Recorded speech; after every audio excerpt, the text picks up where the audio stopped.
Now I've got this green, creamy, disgusting texture actually leaking from my boob. It stinks. Like, it is the worst smell I've ever smelled in my life. I run through to my mum. I'm like, Mum, my boob is actually like, my boob's exploded. So you're going to have to help me. I'm still drunk at this point. So we go down to A&E. We eventually get seen. I'm still smelling like a gone off turkey. Welcome back to my channel. Today we are going to be discussing boobs. Okay, so I'm going to take you guys back to 2006 when I was a late teenager. I definitely started to notice around then that something was very different to me in comparison to like other girls. Some of my boobs was a lot bigger than the other one.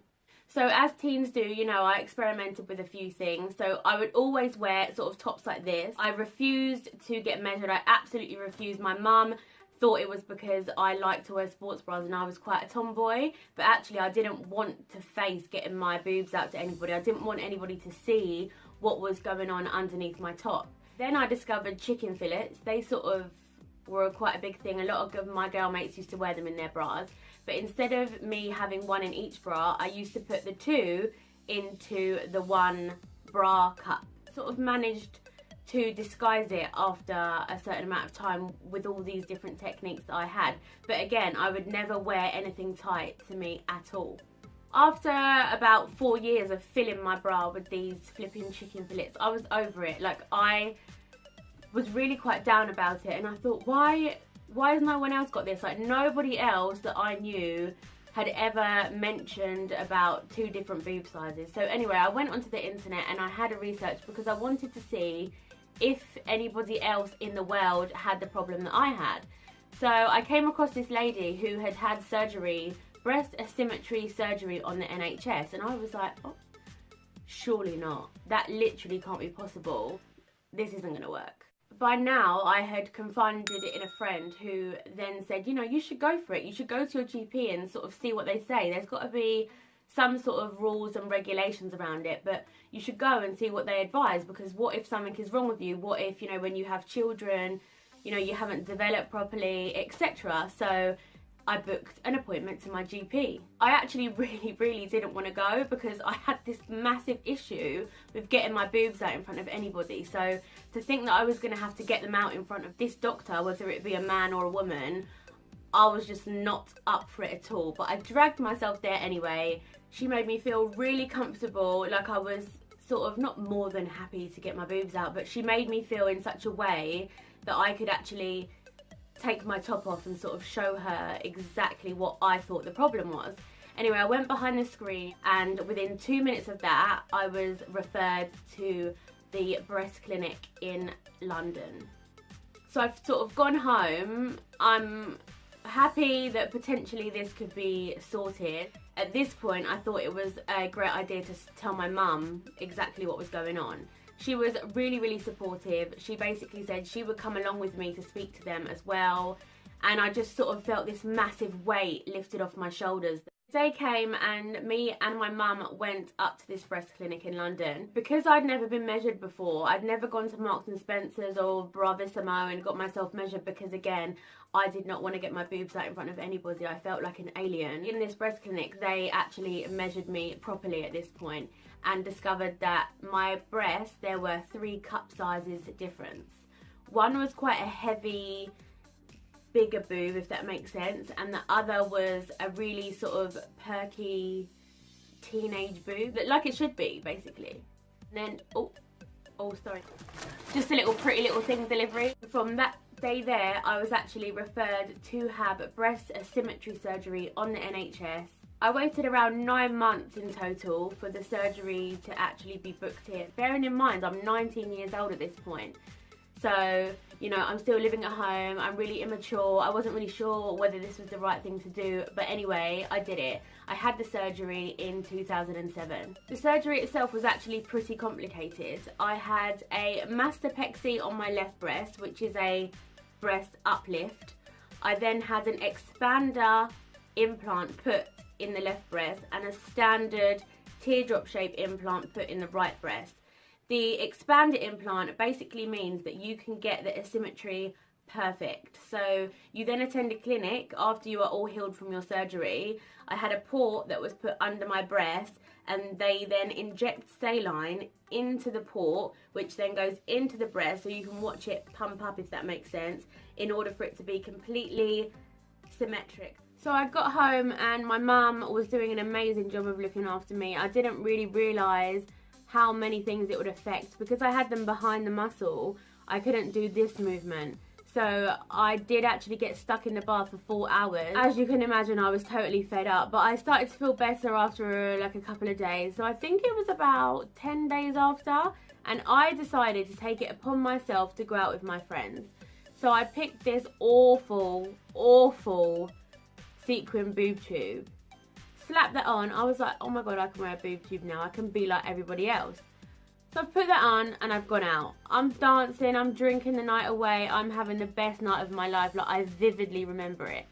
I come home at about 4 AM and I can smell something. Like, the only way I can describe it is like off chicken. Dead flesh smell. Take my top off and I'm literally like, oh my god, what the hell have I done? So basically, these stitches that I had were uncovered on my boob, and the sequins had sort of been rubbing, as I'm dancing, rubbing against my stitches, and had actually burst them open. Now I've got this green, creamy, disgusting texture actually leaking from my boob. It stinks. Like, it is the worst smell I've ever smelled in my life. I run through to my mum. I'm like, Mum, my boob is actually like, my boob's exploded. So you're going to have to help me. I'm still drunk at this point. So we go down to A&E. We eventually get seen. I'm still smelling like a gone off turkey. We eventually get seen and she says it's actually nothing that they could do about it because the stitches were semi-healing. So actually they told me to go home and I'm going to actually have to let it heal like that. She put my bandages back on and everything. So the whole bottom of my boob basically was one big scar. My scar was about that thick, all the way up the front of my boob like that. So like 6-ish months, 7 months had passed and I went back into surgery to have the scar revision work done. So now we're going to fast forward many years, and my boobs were great. You know, I had no problems with them whatsoever. I had the port removed. They were great and I didn't need any work done. So anyway, I was lucky enough to spend my 30th birthday in Jamaica. And as girls do and as boys do, we take pictures. So I was having loads of pictures taken this particular night. And I remember going home after the club and going through all of these pictures and noticing in one particular picture that my left boob, which is the one that had the uplift and, you know, the problem boob basically, looked really weird. It sort of looked like the implant had maybe twisted. So anyway, I'm asking my friend, you know, do my boobs look weird? And she's like, I'm not really sure. So anyway, I book an appointment with my GP as soon as I get back. I go there, they're like, yeah, maybe your implant is actually turned around. So I'm like, so again, I get referred to the breast clinic in London. I think my surgeon that done the surgery 12 years ago is actually retired. Anyway, I meet this new surgeon and he's like, you know, I don't think anything has happened, but we'll get you like sort of scanned. We'll get you in for an ultrasound to have a look. So I go downstairs, I go and have an ultrasound just on my left boob. They can't see anything, like nothing. No rupture, nothing's changed, everything's exactly the same. I'm like pushing and pushing and pushing because I'm adamant that something is wrong. So then I go for an MRI scan after this one. And again, the results come back. This lady's had an MRI and there's nothing wrong. Like, I've even got all of my letters here from the actual hospital. She believes that the breast has become uneven and she thinks that there is a problem with the implant in terms of a leakage or rupture. The MRI today confirmed that there was no evidence of a rupture and both implants bilaterally are intact. So I'm like, something's going on with my body. Like, they're obviously pissed off of me by now. So like, for example, they've got, I reviewed your patient today in the breast clinic who was complaining. You know, they're putting all of this sort of stuff in letters. Anyway, 100 letters down the line, had an MRI scan for breast asymmetry, and she has had an ultrasound scan which shows the equivocal on the left hand side a rupture. So I'm like, I knew it. So after 2 ultrasounds and an MRI, on the 3rd ultrasound she finally finds the rupture. So my left implant has actually burst open. It's not leaking into my body at a crazy rate, and luckily my breast implants are saline, so my boob hasn't like suddenly gone to like a empty tea bag. It's slowly leaking into my system. This image shows that I have lost a lot of volume in the top left breast. There's actually no evidence as to why it's ruptured or has burst, apart from that they are 12 years old now. So I don't know whether they call it wear and tear. Do you get wear and tear on implants? But anyway, they have to go and get the implants out within 15 months, I think he said to me. I have 2 provisional dates in March that are being confirmed by the end of this week.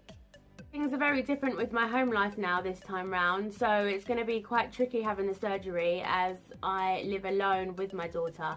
So I'm hoping that my cousin's going to come and kind of look after me and help me during my recovery period. Thanks for watching this vlog. If you do have any questions and want to see something particularly in the next upload, or want me to talk about something specific, please just let me know in the comments below.